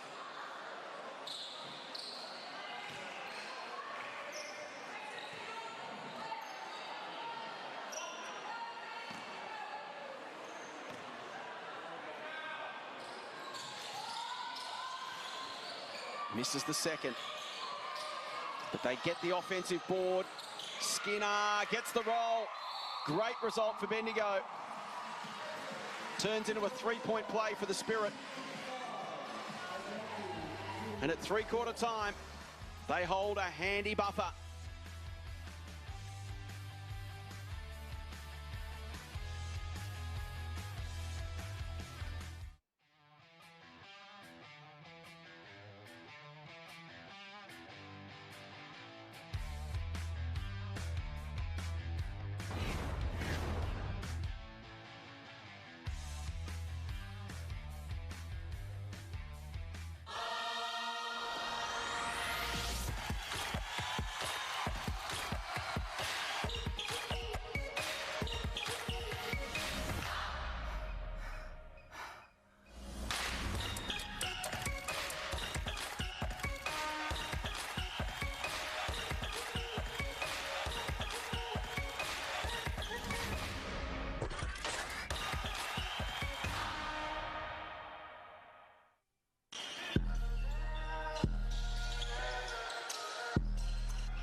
It's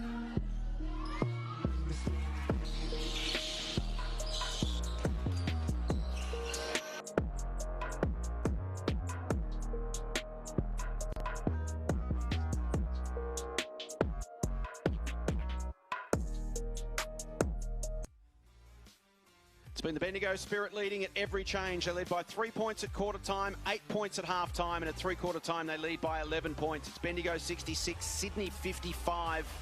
Jason Bennett, Laurie Chiswick. Laurie, 20 points to 17 in that third term. It's a tight one, but once again, as we saw through the first two quarters, Bendigo with a happy knack of just extending the lead out. Sydney then able to sort of reel it in, but right now an 11-point lead's a handy one. Absolutely it is, and every time Sydney have to reel in a lead, it takes a little bit more out of them. So it'll be interesting to see what happens at the end of, you know, during this last quarter. Frohling's having a real input for this team with 19 points, as is Jaeger with 13. But Maddie Garrick, 30 points. Carly Bogue, we didn't see that quarter. Haven't seen her since she hit the physio bench. Which is very unfortunate because she, you know, left the game with 16 points. So let's hope that we see her this last quarter. Levy off to Garrick. McKay to Skinner for three. Oh, that's a great start to the final term for Bendigo. Heel. Now Rowe. Froling against Maley.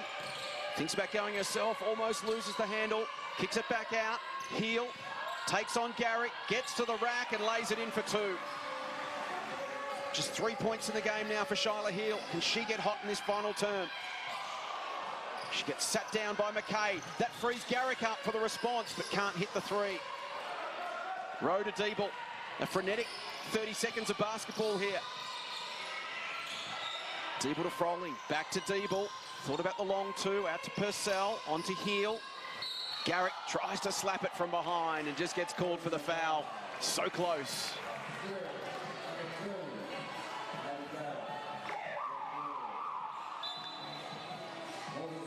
So Bendigo love to play with speed on the game. It'll be interesting if they can maintain this lead.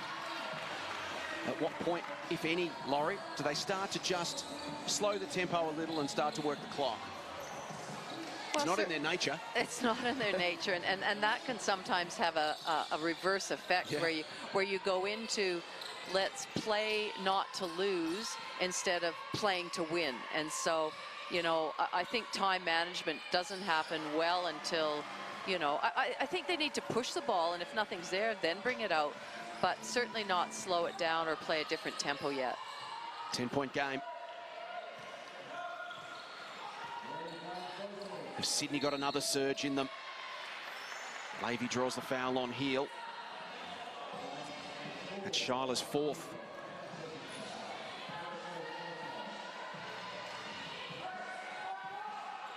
Kalani Purcell also on 4. So she'll have to be a little more careful in this final term.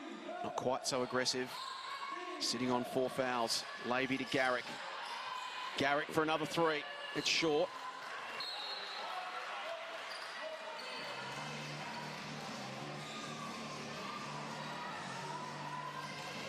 It's the final game of the season for both these teams, who have both surged in the back half of the year. Rowe to Jaeger. To finish with a win would mean so much to both of them. Heel to Froling. Eludes Skinner. Maley keeps it alive, flips it back to McKay. Bendigo ball. Levy. McKay has got Skinner left. McKay now cuts inside, posts up. Idea was right, just couldn't hang on to the ball. And Jaeger takes it away. Thinks about the pass to Froling, goes there now. Heel wraps around, that opens up Jaeger. She steps back for 3, that's great. Oh, how's that for your confidence? Have a little cheeky look at the line and step back. And it's back to 7 points once again. Sydney just continue to not be, you know, stay in range. Bendigo just can't shake them and get a lead. That was a great look by Morgan Jaeger. She's been impressive. Up to 13 points. In fact, now she's at 16 points.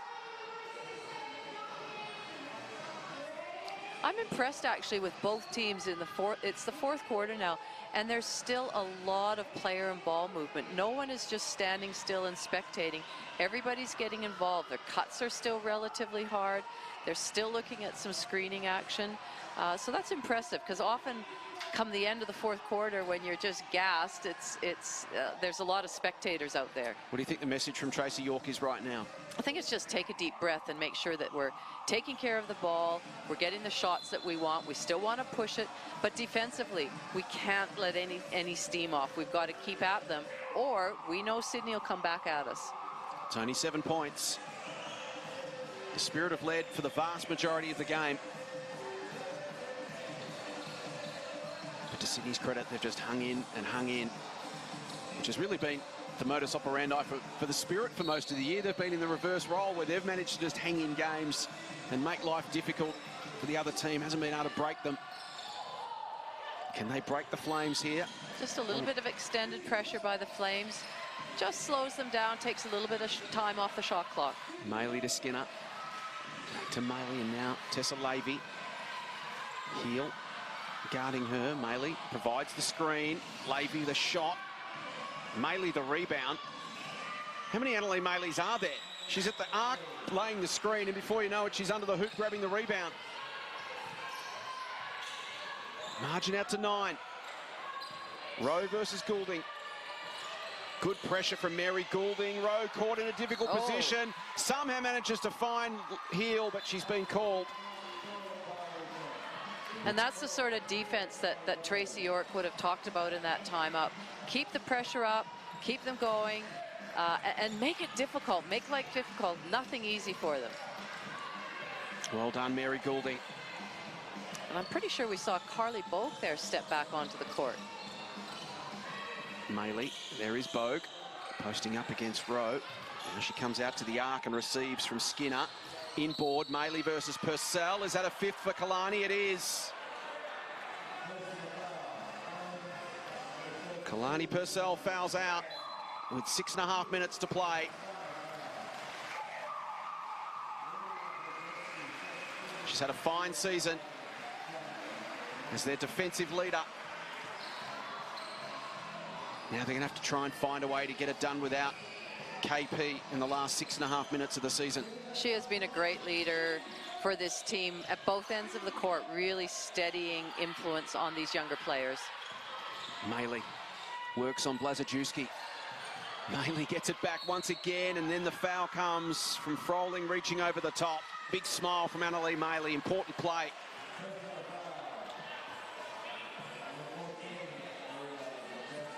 She's been a joy to watch this year, Annalise Maley. She never stops competing. Doesn't matter where the ball is, where she is, she just competes. Is she in the Opals team for the World Cup? Is she in your Opals team, Laurie? Oh, well, certainly she deserves to be in the squad, to have a tryout. And it really comes down to, one, how she tries out, but two, whether the coaches think that she's ready for international competition. And hopefully they'll have some games before the World Cup to test the waters there. But certainly you'd have to have a really good look at her. Heel shot was short. Margin sits at 12. Is this the moment for Bendigo? Can they land a dagger here? Skinner, it's heavy. It's out, and it's still Bendigo's. Important moments here for the Flames. They're on a knife edge right now. Margin sits at 12, under 6 minutes to play. Can they haul Bendigo in one more time? Levy to Skinner. Goulding. Harassed by Jaeger.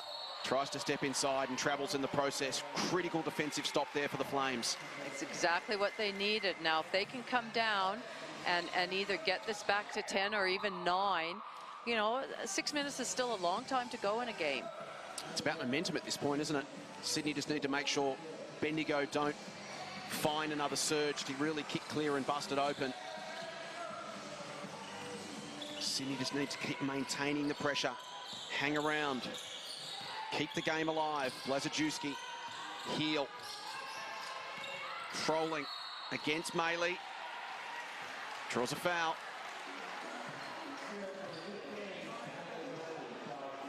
And that's something that Keely Froling has done so well in this second half of the season, is just drive hard and create something for herself and go up strongly. Now we'll see if she can finish at the foul line. Good for the first. Shyla Hill 1 for 13 from the field this afternoon. Can she find her range in the last 5.5 minutes? Froling makes both. 10-point game again. Maley to Bogue, who's got that left knee taped. Maley receives from Lavey, gives it off to Skinner. Back to Maley. Now Bogue looking for an inside pass. Was no one there. Lavey goes herself, then brings it back out, goes again, flips it to Maley, finds her open, they make two. Good heads-up play. No panic from Tessa Lavey. No. Just waited for something to appear. Absolutely. That was a lot of poise showed by Tessa Lavey and her experience and what needed to be done. Shyla keeps shooting. They won't drop. This is where I talked about Lavey being so valuable to the team and you know, controlling the tempo. So right now you could see she just slowed it down. She'll call something. She'll, you know, get the ball in the right people's hands. Or go herself. Go herself. Sometimes the right people's hands are your own hands. Maley spinning, twisting, delivering to Skinner. It won't go. Heel. Now Froling. Time starting to become an issue now for Sydney. Still 4.5 minutes, plenty of it, but they've got to start executing. They need points every time they go down the floor, and then some stops to start reeling in this gap, which currently sits at 12 with 4:19 left in the game.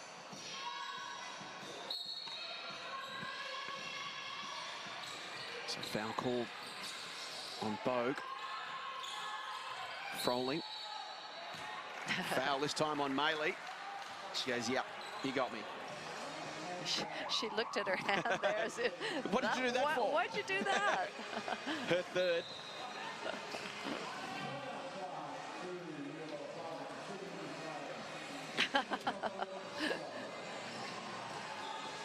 It's one way to absolve yourself of responsibility, isn't it? It wasn't me, it was my hand. I love that. So Tracy York and the Bendigo Spirit lead by 12. They've had the answers this afternoon. Every time Sydney's asked the question of them and looked to make a move, Bendigo have just come up with the right play at the right moment.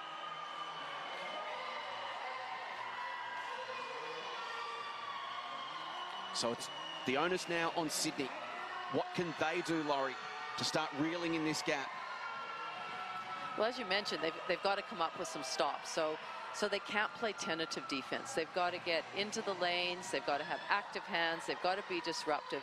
And they've got to make sure it's one and done. So they block out and they don't give them any second chance opportunities. Then they've got to push the ball themselves. And it's not a matter of just jacking up shots, but certainly looking at they've got to have intensity on offense, cut with intensity, set screens with endeavor. And make sure they're getting good looks at the basket every time. You talk often about shooters' mentality. Shyla's 1 for 14. Does she still keep taking shots, or does she accept it's not her day? No, I think she's got to still, if she's wide open, she's got to take it. Yeah, she's a great shooter, and she's nailed some shots in really critical games. So doesn't matter that she's missed all of them. If it's a good shot within what they're doing, yes, absolutely take it. And she's the type who, she finds her range, can pour in double-digit points in a hurry, which is exactly what they're going to need here in the last 4 minutes. Lavey, a bit more pressure up the court here from Sydney. The double team on Maley is good. She manages to find her way through. Bogue to Lavey. And Bendigo escape. Now they can set it up. Maley's got Bogue calling for it. She goes back to Lavey. Once again, the veteran with ball in hand. Around Froling. Goes herself. Tough shot. Maley almost hauls it in. Blazajewski's got it. And now a chance for Sydney. Jaeger, confronted by Garrett. Off to Froling. Wants to work on Bogue. Goes left, goes right. Back to Heel. Down to 10 seconds. Heel goes herself. in the lane, won't go. Comes back to Shyla, kicks it out. Froling from range, hits it. Smart play by Shyla Heel. If she had gone back, she would have turned into traffic, and instead she saw her wide open teammate ready to shoot it. And she gets rewarded with that three-point play by Keely Froling. And it's an 8-point game once again. Just over 3 minutes to play. Maley to Bogue. Garrick. Maley on the bounce. Jaeger goes to ground. And Sydney get the call. Well done, Morgan Jaeger, who's shown plenty this afternoon. Got the starting opportunity and has grabbed it with both hands, the 23-year-old from Forestville in South Australia. Done some very nice things at both ends of the floor. Annalie just extended her arm on that drive. Offensive foul called. So margin sits at 8. We're inside 3 minutes.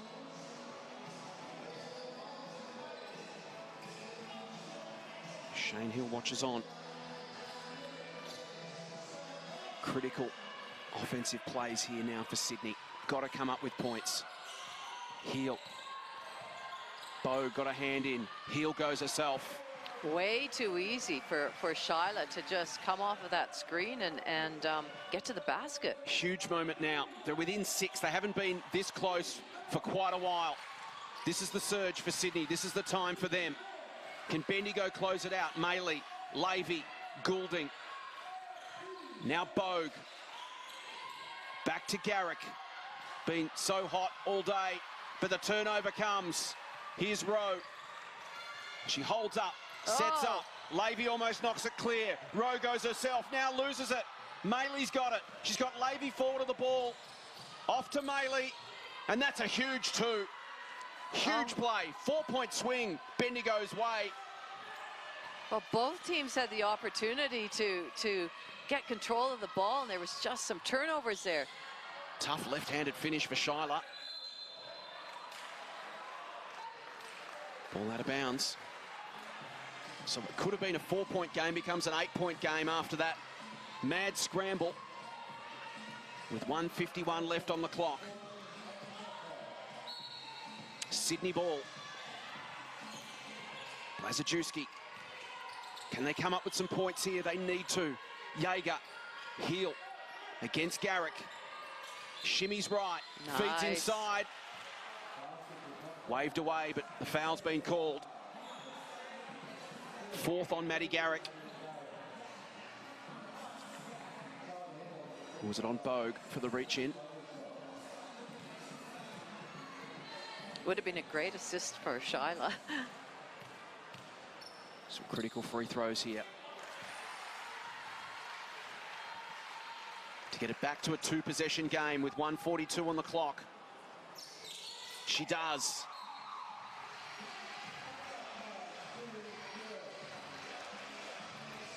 Back to a manageable 6 points for Sydney. When it was out around 10 to 12, you're starting to think, going to need something special, but from here, they can really set up. I'm so impressed with these two teams, the way they've played out this game and the way they've just continued to fight. And we know Bendigo has gone ahead and then Sydney has come back, but neither of them have you know, it doesn't matter what this game means to in the context of the ladder. They have gone out hard, and it's really impressive. That mad scramble moments ago where the ball was up for grabs. And in the end, it was Maley who came up with the all-important 2 points when it looked like they were going to go the other way to Sydney. Bendigo now you talk about clock management. Now they need to make sure that, yes, they can push the ball, but unless they have a wide open layup, make sure then you run some time off the clock. Don't go negative. They can't go negative, but you want to make sure that your shots are good, not contested shots. And Sydney, well, they need to push the ball. They need to come up with a couple of big stops, probably get the ball in Shyla's hands, which they've been looking to do, and see if she can create something for herself or a teammate. A stop here for Sydney would be enormous. It's a 2-possession game. Maley almost throws it away. It was big on Bogue. And a foul off the ball against Froling.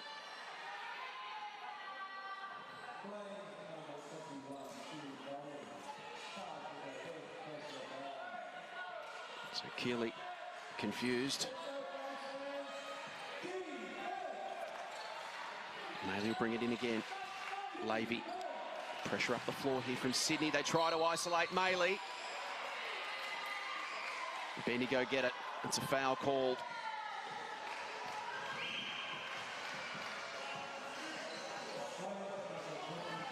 Here's another look, Laurie.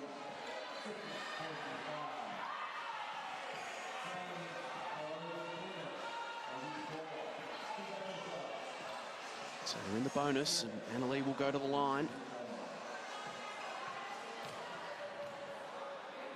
to extend it back out to a 3-possession game.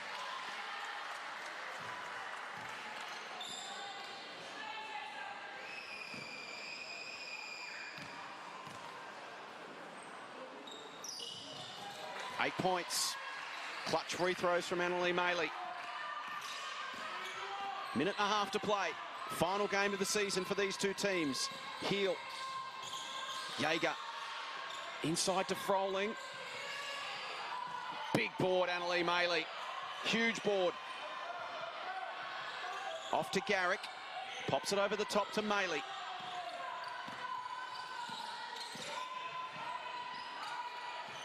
Lavey.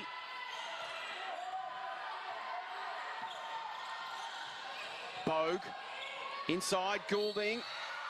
Big two there for the Spirit. And one.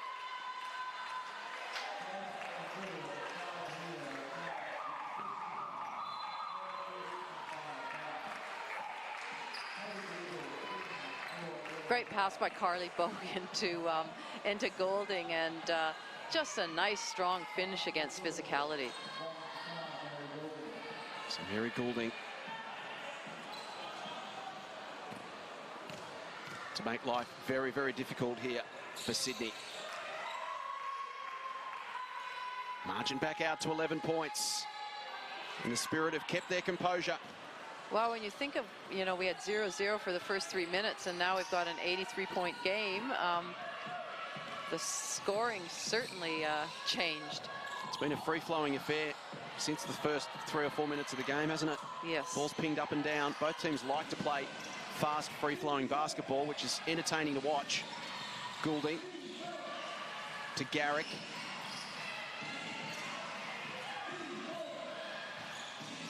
It's been a superb performance from Maddie. Can she add another couple? She can. Icing on the cake for Maddie Garrick.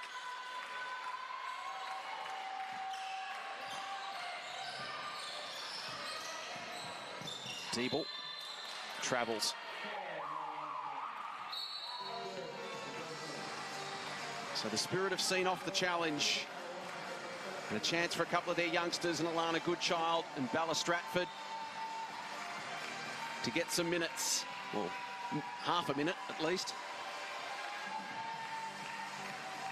And Maddie with the exclamation point.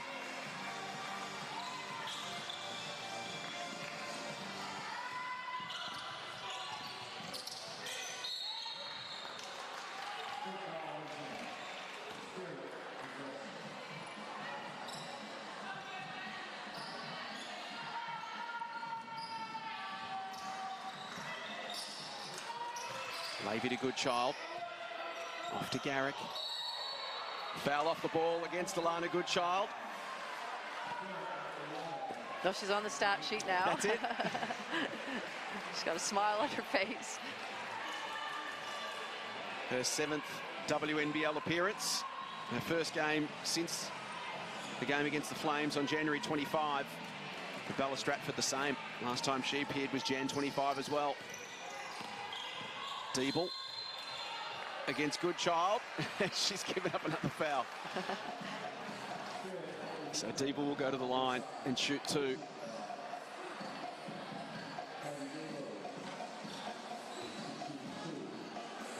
But for Bella Stratford and Alana Goodchild, great to see them get an opportunity out on court. They're at every training session. They do all the work. They travel with the team. They put in all the effort and energy that everyone else does. Yes. To have quality development players, just such an important thing for your group, and look, that's what Katie Diebel is. They've got plenty of minutes out of their development players this year, which augurs well for the future. A couple of them, as I mentioned, are heading off to college to continue their development. Final seconds. And it's an impressive finish to a challenging season for the Bendigo Spirit. They finish a season they started 1-7 by winning 6 of their last 8. It's a triumph for Tracy York and her team, who can look forward to next season with great optimism that better times are ahead. Spirit win it 85-73. I think both teams can really hold their head high in how they went out and represented their clubs and their coaches and their staff in today's game.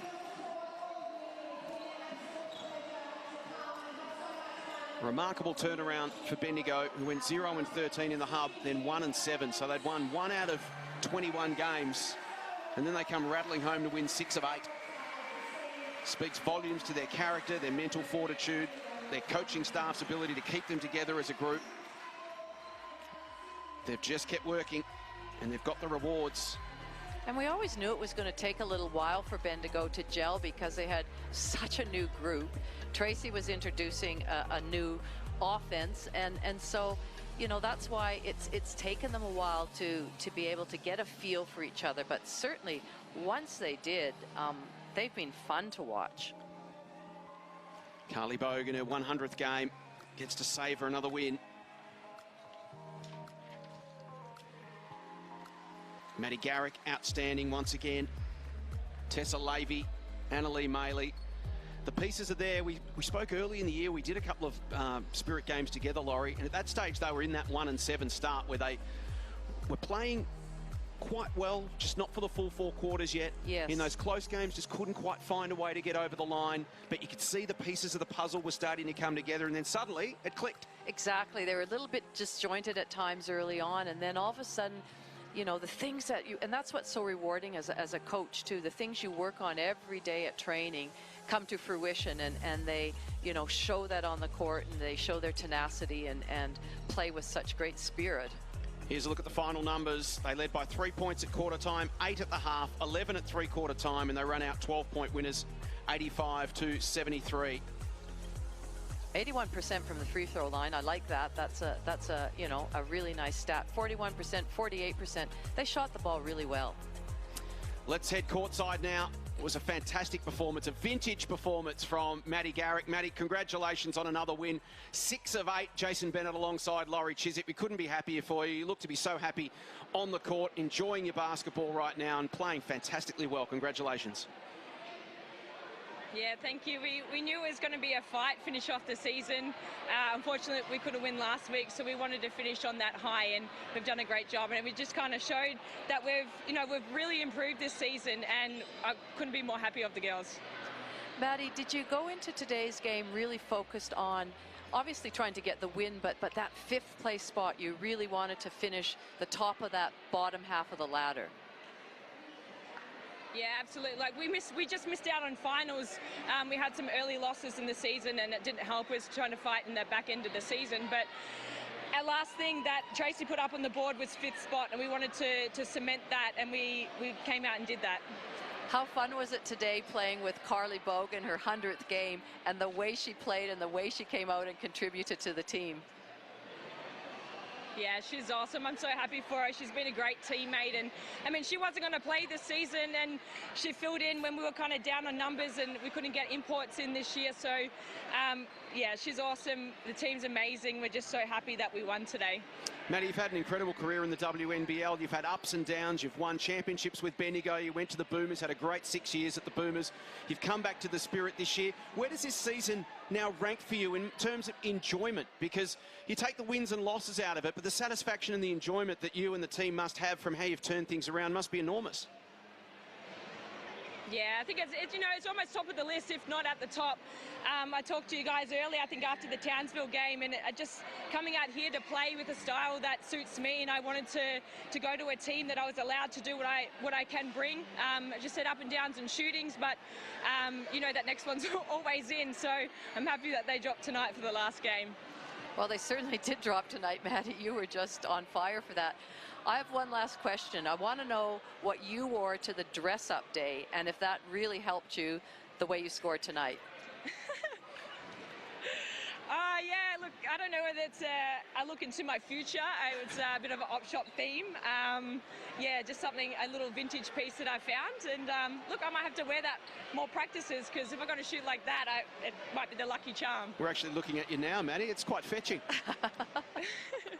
I think I put my little jump shot in that little purse that I had, so I might bring that along with me. Well, congratulations. You've been such a fantastic player in the WNBL for such a long time. And as I say, it's given all of us great pleasure to watch you take such pleasure out of your season. Your form has been outstanding, and congratulations on what you and the team have achieved this year. Thank you, guys. Appreciate it. Maddie Garrick joining us from Sydney, where the Spirit have won 6 of their last 8 games. They ran out 12-point winners over Sydney. Let's talk about the Flames for a moment, because the back end of their season has been every bit as impressive as Bendigo's. And again today, they showed fight, they showed tenacity, they hung in, couldn't quite get the job done, but their back end has been great. Well, I remember saying after watching their very first game, and I can't even remember who it was after, I think we're on our 67th game, but saying, I really like the way they play defense, the way Shane's got them, you know, their rotations, their rules. And I think that showed up most of the season, that their defense was pretty rock solid. I think they went through a phase where who's going to score for them? That was a bit tough, but they've gotten better and better. And to see the likes of Katie Diebel come out and be such a big part of the team and the minutes that she played and the improvement, and Evans, that's been really pleasing as well. Well, that wraps up part 1 of our Sunday doubleheader. Congratulations to the Bendigo Spirit. They've gone from losing 20 of 21 to winning 6 of their last 8 in what can only be described as a truly incredible turnaround.